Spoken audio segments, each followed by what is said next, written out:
হরে কৃষ্ণ। আজ আমি পাঠ করব শ্রীমদ্ ভগবদ গীতার সপ্তদশ অধ্যায় শ্রদ্ধাত্রয় বিভাগ যোগের শ্লোক 4, 5, 6 ও 7। অডিওর শুরুতে আমি আমার সকল ভক্তিমতী মা ও ভক্তবৃন্দের কাছে একটি প্রার্থনা করতে চাই। আপনারা আমার এই ছোট্ট চ্যানেল অমৃত গ্রন্থকে সাবস্ক্রাইব করে আমাকে আশীর্বাদ করুন এবং এই চ্যানেলটিকে আরও অনেক দূরে পৌঁছে যেতে সহযোগিতা করুন। আমি শ্রীমদ্ ভগবদ গীতা পরিসমাপ্তির পর আমি শ্রী চৈতন্য চৈতামৃত পাঠ করে আপনাদের শ্রবণ করাবো বলে আশা গ্রহণ করেছি।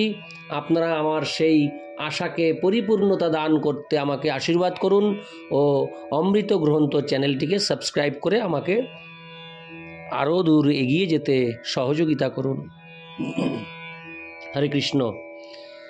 নারায়ণ হে নারায়ণ ভব ভয় হরণম নারায়ণ লক্ষ্মীকান্তম কমলনয়নম মঙ্গলচরণম নারায়ণ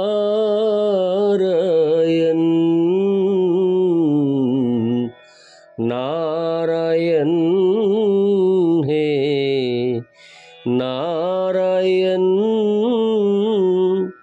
ভব ভয় হরণম নারায়ণ। শ্লোক 4। যজন্তে সাত্বিকা দিবানো যক্ষ রক্ষাংসি রাজসা প্রেতানো ভূত গণাংশ্চান্যে যজন্তে তামসা জনা। অনুবাদ: সাত্ত্বিক ব্যক্তিরা দেবতাদের পূজা করে, রাজসিক ব্যক্তিরা যক্ষ ও রাক্ষসদের পূজা করে এবং তামসিক ব্যক্তিরা ভূত ও প্রেতাত্মাদের পূজা করে। তাৎপর্য: এই শ্লোকে পরমেশ্বর ভগবান বিভিন্ন ধরনের উপাসকদের বাহ্যিক কর্মধারা অনুসারে তাদের বর্ণনা দিচ্ছেন। শাস্ত্রের অনুশাসন অনুসারে পরমেশ্বর ভগবানই একমাত্র উপাস্য, কিন্তু যারা শাস্ত্র সিদ্ধান্তে যথেষ্ট পারঙ্গম নয় বা শ্রদ্ধালু নয়, তারা জড় প্রকৃতির বিশেষ বিশেষ গুণে তাদের বিভিন্ন অবস্থান অনুসারে ভিন্ন ভিন্ন বস্তুর উপাসনা করে থাকে। যারা সত্ত্বগুণে অধিষ্ঠিত তারা সাধারণত দেবতাদের পূজা করে। এই সমস্ত দেবতারা হচ্ছেন ব্রহ্মা, শিব, ইন্দ্র, চন্দ্র, সূর্য আদি। এই রকম অনেক দেবদেবী আছেন। যারা সত্ত্বগুণে অধিষ্ঠিত তারা কোনো বিশেষ উদ্দেশ্য সাধনের জন্য কোনো বিশেষ দেবতার পূজা করে। তেমনি যারা রজগুণে অধিষ্ঠিত তারা যক্ষ, রাক্ষস আদির পূজা করে।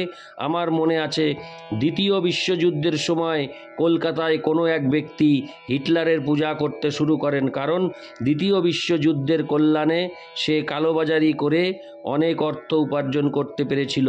তেমনি যারা রজ বা তমগুণে আচ্ছন্ন তারা সাধারণত কোনো শক্তিশালী মানুষকে ভগবান বলে নির্ধারণ করে। তারা মনে করে যে কোনো ব্যক্তিকেই ভগবান বলে পূজা করা যায় এবং তাতে এই রকম ফল লাভ করা যায়। এখানে স্পষ্টভাবে বর্ণনা করা হয়েছে যে রাজসিক ব্যক্তিরা এই ধরনের ভগবান তৈরি করে তাদের পূজা করে এবং তামসিক ব্যক্তিরা ভূত প্রেতের পূজা করে। কখনো কখনো মানুষ মৃত লোকের সমাধিতে গিয়ে পূজা করে। যৌন আচারগুলিকেও তামসিক আচরণ বলে গণ্য করা হয়। তেমনি ভারতের অজপাড়া গায়ে ভূত প্রেতের পূজার প্রচলন দেখা যায়। ভারতবর্ষে আমরা দেখেছি যে অনেক সময় নিম্ন স্তরের লোকেরা যদি জঙ্গলে গিয়ে কোনো গাছে ভূত আছে বলে জানতে পারে, তাহলে তারা নানা রকম নৈবেদ্য অর্পণ করে সেই গাছের পূজা করে। এই রকমের সমস্ত পূজা প্রকৃতপক্ষে ভগবানের আরাধনা নয়। ভগবত উপাসনা হচ্ছে তাদের জন্য যারা গুণাতীত শুদ্ধ সত্ত্বে অধিষ্ঠিত। শ্রীমদ্ ভাগবতে 4:3-23 বলা হয়েছে, সত্যং বিশুদ্ধং বসুদেব শব্দিতম। কোনো মানুষ যখন বিশুদ্ধ সত্ত্বে অধিষ্ঠিত হন তিনি তখন বাসুদেবের আরাধনা করেন। এর তাৎপর্য এই যে যারা জড়জগতের সমস্ত গুণ থেকে মুক্ত হয়ে চিন্ময় স্তরে অধিষ্ঠিত হয়েছেন তারাই কেবল পরমেশ্বর ভগবান শ্রীকৃষ্ণের আরাধনা করতে পারেন। নির্বিশেষবাদীরাও সত্যগুণে অধিষ্ঠিত বলে মনে করা হয় এবং তারা 5 রকমের দেবদেবীর উপাসনা করে। তারা জড়জগতে নির্বিশেষ বিষ্ণু রূপ বা মনোধর্ম প্রসূত বিষ্ণু তত্ত্বের উপাসনা করে। বিষ্ণু পরমেশ্বর ভগবানের সাংস প্রকাশ। কিন্তু নির্বিশেষবাদীরা যেহেতু পরমেশ্বর ভগবানকে বিশ্বাস করে না তাই তারা কল্পনা করে নেয় বিষ্ণুরূপ ও নির্বিশেষ ব্রহ্মের আরেকটি প্রকাশ মাত্র। তেমনি তারা মনে করে ব্রহ্মা ও রজগুণের নির্বিশেষ প্রকাশ মাত্র। এভাবে তারা 5 জন উপাস্য দেবদেবীর কথা বর্ণনা করে থাকে।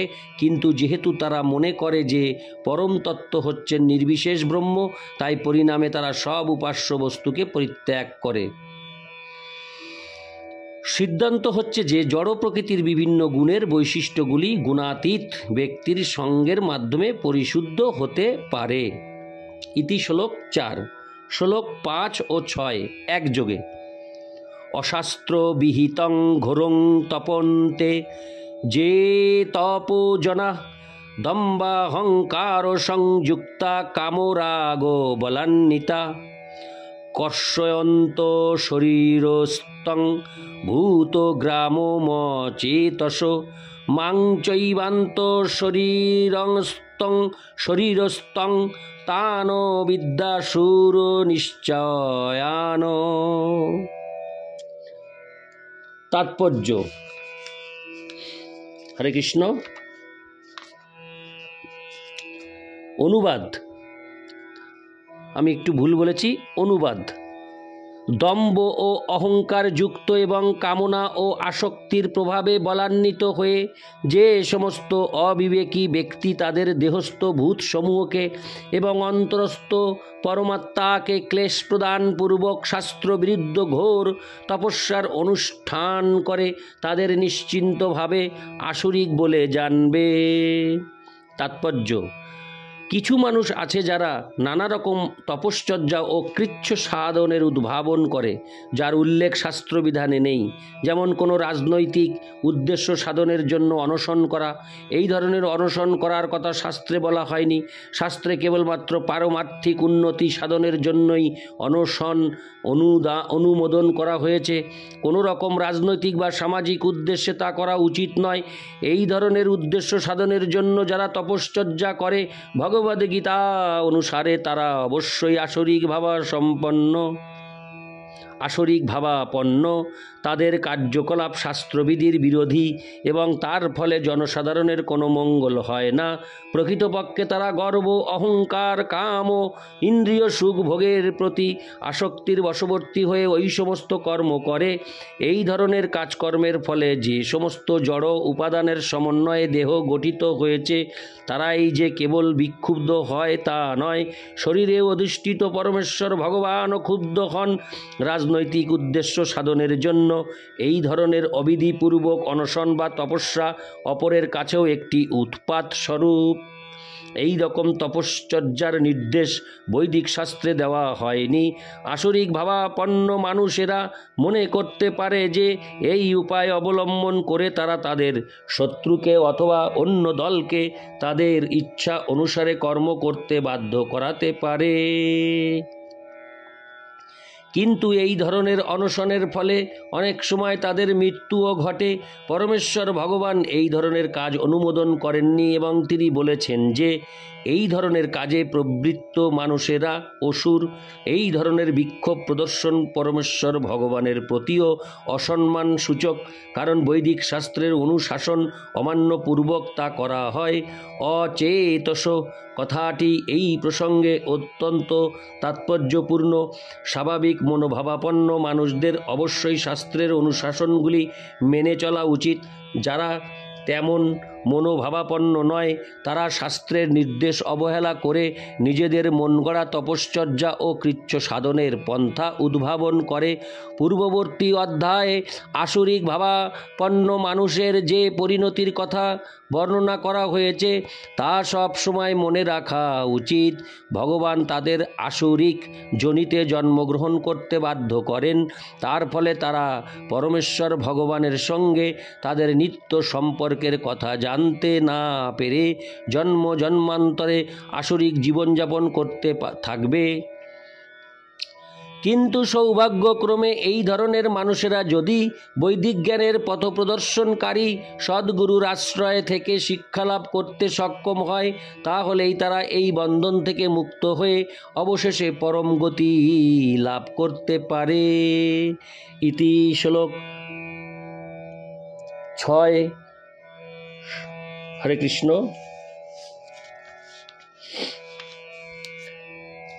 4, 5, 6।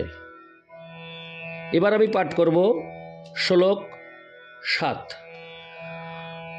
আহারস্তপি সর্বস্ব ত্রিবিধ ভবতি প্রিয় যজ্ঞস্তোপস্তথা দানং তেষাং ভেদমিমং শৃণু। হরে কৃষ্ণ। অনুবাদ: সকল মানুষের আহারও 3 প্রকারে প্রীতিকর হয়ে থাকে, তেমনি যজ্ঞ, তপস্যা এবং দানও ত্রিবিধ। এখন তাদের এই প্রভেদ শ্রবণ করো। তাৎপর্য: জড় প্রকৃতির গুণের বিভিন্ন অবস্থা অনুসারে আহার, যজ্ঞ অনুষ্ঠান, তপশ্চর্যা ও দান বিভিন্নভাবে সাধিত হয়। সেগুলি একই পর্যায়ে অনুষ্ঠিত হয় না। যারা পুঙ্খানুপুঙ্খভাবে বিশ্লেষণ করে বুঝতে পারেন জড়জগতের কোনো গুণের দ্বারা প্রভাবিত হয়ে কোনো কর্ম সাধিত হয়েছে, তারাই যথার্থ জ্ঞানী।